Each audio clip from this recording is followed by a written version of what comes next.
Kuzma left wide open. He'll fire a three. No. His energy at both ends were fantastic. Obviously, you know what Murray and Jokic did. How about Murray? Oh, just pours it in. Oh, Jamal Murray with an exclamation point. Downtown. How about Murray being aggressive all night? Takes his time, finds his big man under the basket to finish strong, and after he hits the long three. Playing every other day, this third game, the intensity of the playoffs, you can see it in these guys right now. Murray trying to shake Caruso. Here's a three-pointer. Oh, it's good! Jamal Murray!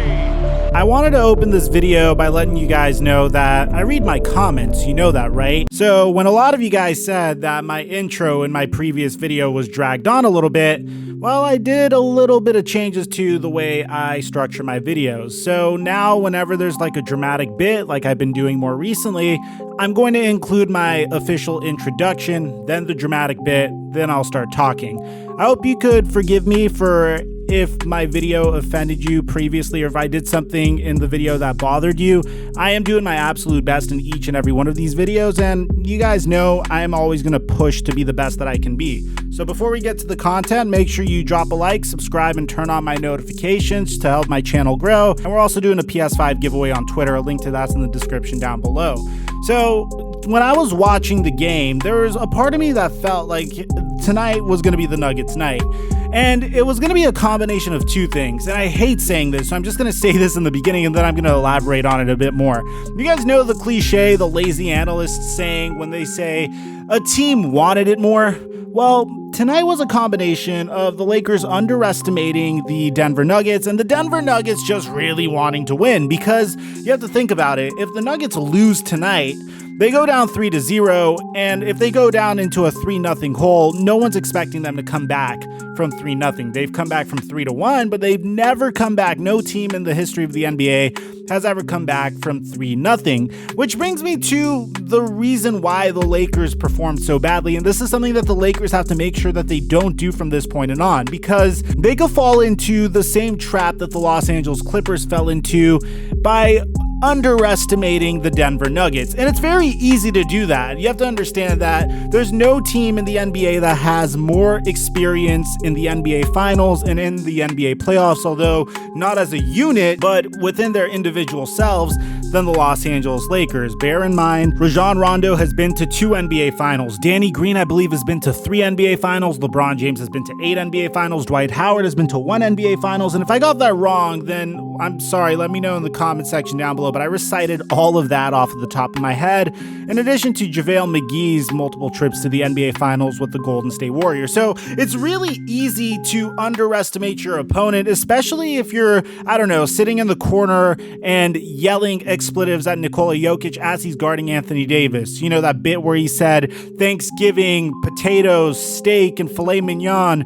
Yeah, the Lakers are doing some trash talk. Yeah, the Lakers do feel like they are the favored team in this series. There is definitely an opportunity for them to underestimate the Denver Nuggets, and right as they're underestimating the Denver Nuggets, that's when the Nuggets tend to pounce on their opponents. You see, the Utah Jazz in the very first round of the NBA playoffs thought that they had the Denver Nuggets in the bag, and it just made so much sense. You're up 3-1. You have one of the greatest defensive interior defenders in Rudy Gobert and one of the best young scorers in the NBA and Donovan Mitchell going up against Jamal Murray, Michael Porter Jr., Nikola Jokic. This team is way too young to make a run in the NBA playoffs, and I've said that in previous videos before, but that's the thing. I don't know what it is with Jamal Murray, but this guy seems to take over every single time the odds are stacked against him. And we saw him do that again tonight, right as the Los Angeles Lakers were beginning to make a run to come back into this game and capture this game.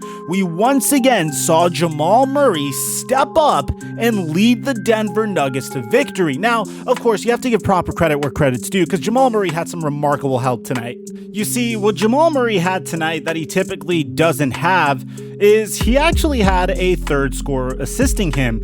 Tonight, the leading scorer for the Denver Nuggets was Jamal Murray, and he was a very efficient 10 of 17 shooting, 50% from 3. He missed 3 free throws, but he scored 28 points and dished out 12 assists, and he was 2 rebounds away from a triple-double, although he did turn over the ball 4 times. Right behind him isn't Nikola Jokic, although Nikola Jokic went 20 plus himself and had 10 rebounds and 5 assists himself, in addition to 5 turnovers. You guys got to limit the turnovers, man. But an unlikely third star tonight was Jeremy Grant. Jeremy Grant did his thing, although he was -8, which, guys, for the life of me, I really don't understand how plus minus is calculated, but Jeremy Grant had 26 points off of 7-11 from the field, 2 of 5 shooting from 3, and he also had 3 rebounds to contribute. Probably that's why he was -8, because he's a power forward, and power forwards are expected to grab more rebounds. So it seems like when the Denver Nuggets have at least 3 players scoring efficiently from the field, they are definitely a force to be reckoned with. And the scary part about the Denver Nuggets, what I'm starting to realize more and more, is they found their closer. You know how every team needs that one player to just give the ball to finish out games? Well, it appears as though before I thought this would be Nikola Jokic, but it appears as though this is actually Jamal freaking Murray.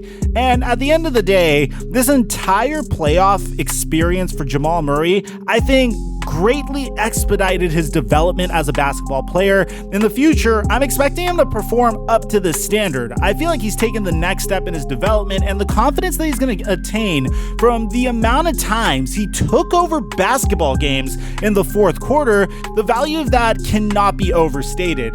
So, if the Los Angeles Lakers want to be able to advance to the NBA Finals and win an NBA championship for our dearly departed NBA hero Kobe Bryant, they have to make sure that they don't make the Los Angeles Clippers mistake. And what was the Los Angeles Clippers mistake? You cannot underestimate your opponent. There's a reason why the Denver Nuggets made it this far, and I really hope that LeBron James and Dwight Howard and all the players that have had extensive playoff experience, including Frank Vogel, that has made it to a conference finals in his career against LeBron James before, but obviously wasn't able to advance to the NBA Finals.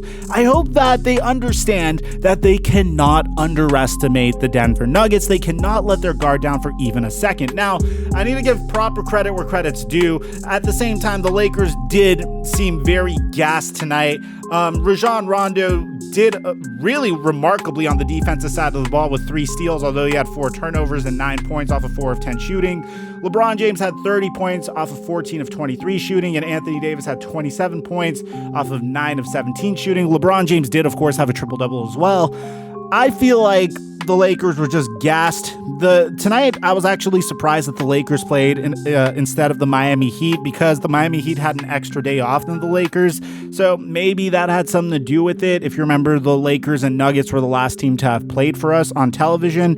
But I'm hoping that this is just a misstep as a Laker fan. But as an analyst, I am actually intimidated of the Denver Nuggets. I do think that they're capable of beating the Los Angeles Lakers if the Lakers continue to underestimate their abilities. Let me know in the comment section down below what you guys thought about tonight's game. Aside from that, I'm your boy, TheFlightMike, and I hope you enjoyed our second upload of today. I'll catch you guys in our next upload.